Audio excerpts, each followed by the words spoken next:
Bapak Ibu Saudara yang terkasih dalam nama Tuhan kita Yesus Kristus, Shalom, selamat pagi. Apa kabar saudara-saudara sekalian?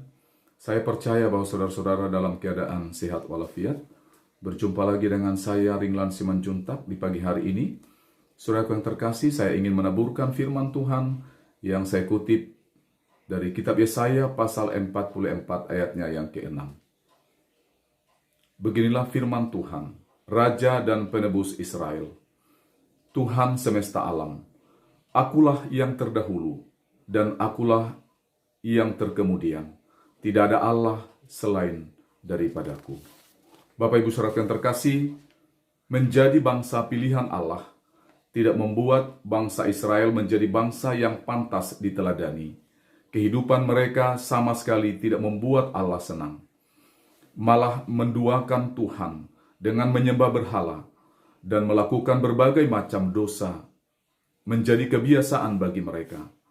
Tuhan yang Maha Kasih tentu tidak ingin bangsa yang dikasihinya hidup dalam lumuran dosa, sehingga Allah mengizinkan mereka mengalami penderitaan dan penjajahan.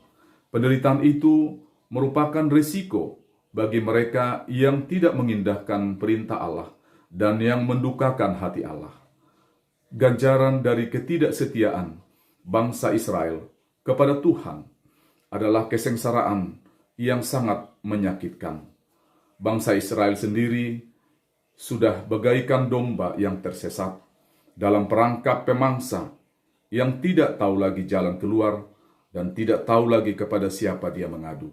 Saudara yang terkasih, Allah yang Maha Kasih itu melihat tangisan dan penderitaan mereka, sehingga Allah mengutus Yesaya untuk menuntun mereka kembali ke jalan Allah dan menguatkan bangsa yang hilang harapan itu melalui penyampaian firman Allah di pagi hari ini. Melalui Nabi Yesaya, Allah kembali mengingatkan bangsa itu akan pemilihan Allah terhadap mereka sebagai bangsa pilihan.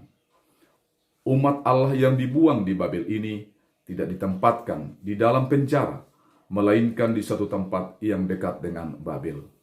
Mereka boleh mendirikan rumah, berdagang, bercocok tanam, memelihara adat istiadatnya, dan juga tetap boleh memeluk agamanya.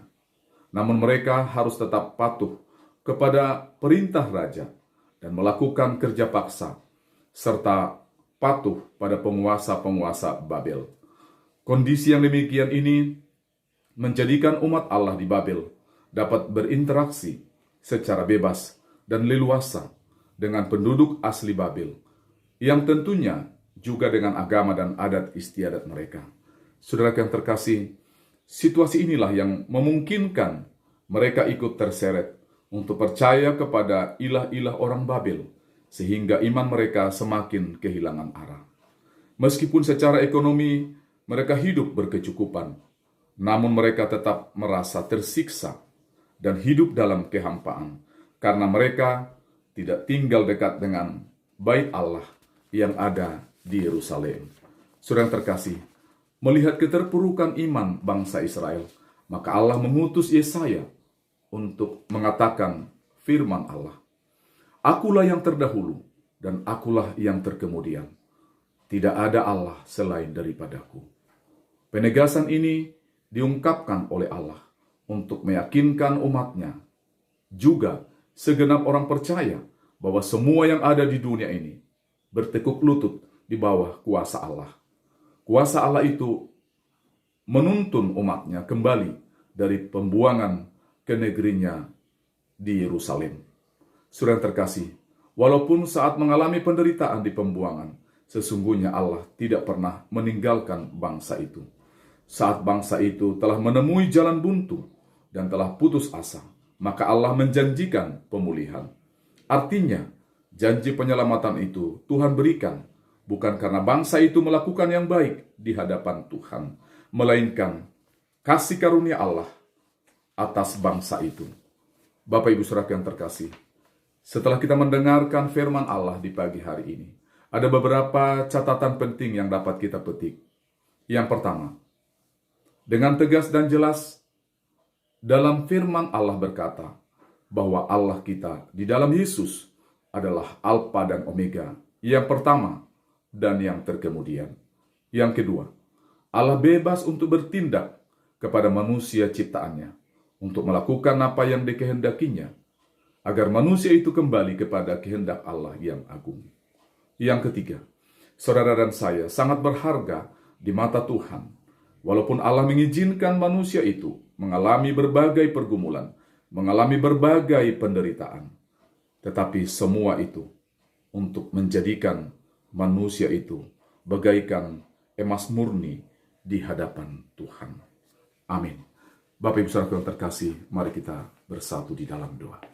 Kami datang kepadamu ya Bapa, Allah di dalam Yesus, bersyukur dan berterima kasih kepadamu di pagi hari ini, atas perlindungan Allah, atas penyertaan Allah, atas kasih karunia, kehidupan yang Tuhan anugerahkan bagi kami. Tuhan, kami percaya dan yakin, ketika di hari ini kami senantiasa ada kehendak Allah, ada rancangan Allah yang Tuhan akan lakukan di dalam kehidupan kami. Bapa di dalam Yesus, biarlah Tuhan menguatkan kami, biarlah Tuhan memberikan kami semangat baru, sukacita baru, agar kami dapat menjalani hari-hari hidup yang Tuhan anugerahkan bagi kami, agar kami boleh berjalan melangkah dengan kekuatan yang berasal dari Allah. Bapa di dalam Yesus, di pagi hari ini, hamba berdoa, buat saudara-saudara kami yang mengalami sakit, biarlah tangan Allah terulur bagi mereka, untuk memulihkan keadaan mereka, untuk menyembuhkan mereka. Biarlah Tuhan, Engkau memberkati obat yang mereka makan. Engkau memberikan semangat bagi mereka untuk bangkit, untuk tetap hidup, untuk melakukan kehendak Allah di dalam hidup mereka. Bapa di dalam Yesus, firman-Mu biarlah memberikan kami kekuatan, agar kami boleh tetap berjalan, menuntut di dalam tuntunan tangan kasih Allah Bapa di pagi hari ini. Inilah kami Bapa dengan doa permohonan kami. Ampuni atas segala dosa dan kesalahan kami. Lalu di dalam nama Yesus Kristus kami berdoa dan bersyukur kepada Allah Bapa di dalam surga. Amin. Bapak Ibu Saudara yang terkasih, demikianlah firman Tuhan yang dapat saya bagikan di tengah-tengah kehidupan Bapak Ibu Saudara-saudara sekalian. Kiranya firman itu memberikan kita semua kekuatan untuk kita menjalani hari-hari hidup yang Tuhan anugerahkan bagi kehidupan saudara dan saya. Kasih karunia Allah menyertai saudara-saudara sekalian. Amin.